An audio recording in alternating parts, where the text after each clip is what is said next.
गणतांत्रिक व्यवस्थार आधार प्रदान करी आम संविधान प्रणेता मानकर अनवद्य अवदान को स्मरण कर सुवर्ण सुयोग अवसर अटे।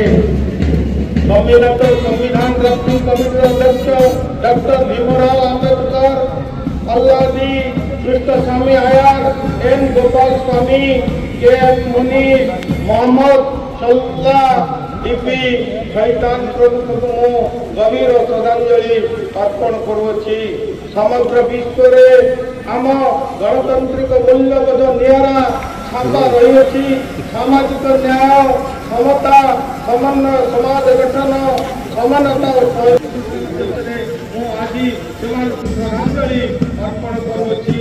पापड़हांडी घटी हत्याकांड भारत वर्षर जालियान हत्याकांड सहित तुलनीय करे।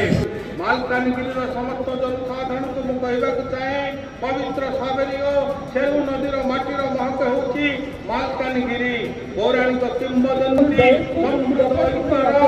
समृद्धिवंत इलाका होची मालकानगिरी।